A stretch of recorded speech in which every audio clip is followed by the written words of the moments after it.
हम सुनते ही दोनों सास बहू सारी लड़ाई भूलकर फुदक से कूदकर पास रखे सोफे पर चढ़ जाती हैं। अरे कहाँ है, अरे कहाँ है कमबख्त, अरे उसे भगाने की जगह अनाउंसमेंट तो ऐसे कर रहा है जिससे 12:40 की आखिरी लोकल है, छूटनी नहीं चाहिए। अरे भलाई का तो ज़माना ही नहीं है।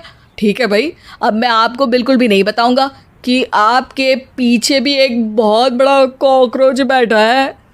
जिगर की बात पर एक बार फिर दोनों डर से उछल जाती हैं, जिसके बाद जिगर और बलराज इसी तरह कभी कॉकरोच तो कभी छिपकली का नाम लेकर उन्हें परेशान करते रहते हैं। अगली सुबह ये दोनों हमारे डर का ऐसे मजाक बना रहे थे जैसे खुद कभी किसी चीज़ से ना डरते हो। ये जिगर ना बचपन में तो चींटी से भी डर जाता था। पर मम्मी, उन्हें डराने के लिए मैं चींटी तो नहीं पकड़ सकती। अरे पागल औरत, इतना बड़ा होकर क्या वो चींटी से डरेगा? मतलब हमें बदला लेने के लिए कुछ अलग सोचना पड़ेगा। अरे वाह, क्या ब्रांड न्यू न्यूज़ दी है। सोचो अब। दोनों बहुत देर तक जिगर और बलराज को डराने के लिए अलग अलग तरीके सोचती हैं, पर किसी भी अंजाम तक नहीं पहुंच पाती। जिस पर तानिया की सास उससे कहती है, हम उन्हें नहीं डरा सकते, पर अपना डर तो ख़त्म कर ही सकते हैं ना। अगर हमारा डर ख़त्म हो जाएगा तो फिर वो अपने मज़े के लिए किसे डराएंगे और इसी तरह उनका पचका हो जाएगा। हाँ, नाइस आइडिया, पर मुझे इससे डर क्यों लग रहा है? सास की बातों से डरते हुए भी वो दोनों अपने डर को ख़त्म करने के मिशन पर लग जाती है, जिसमें पहला कॉकरोच सामने आते ही वो डर कर भाग जाती है।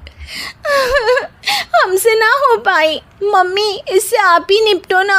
अरे क्या आप निपटो, साथ चल, नहीं तो तेरे ऊपर ना छिपकली गिरा दूंगी। हाँ बस, हाँ, पहले छिपकली पकड़ कर तो दिखाओ। अरे यार चल ना। इस पर दोनों भगवान का नाम लेते हुए एक वाइपर लेकर कॉकरोच के पास जाकर डरते डराते उसे भगा देती हैं, जिसके बाद उनमें थोड़ी हिम्मत आती है और वो दिन ब दिन एक एक कर अपने हर डर पर काबू पाने लगती हैं। कुछ हफ्तों बाद, वाह मम्मी, आइडिया तो मस्त था। अब कॉकरोच हो या उसका बाप, मैं किसी से नहीं डरती। अरे शाबाश। और मैं छिपकली हो या उसका पूरा गैंग, सबके छक्के छुड़ा दूंगी। पर मम्मी जी, उससे पहले किसी को सबक सिखाना है। उसी रात जब बलराज और जिगर टीवी देख रहे होते हैं तो दोनों सास बहू प्लान बनाकर छुपके से उन पर नकली छिपकली और कॉकरोच फेंक देती हैं, जिसे देखते ही वो दोनों अपनी जगह से उछल खड़े होते हैं। अरे ओए माँ, ये छिपकली कहाँ से आ गई? ओह, इस कॉकरोच को मेरे ऊपर से हटाओ ना।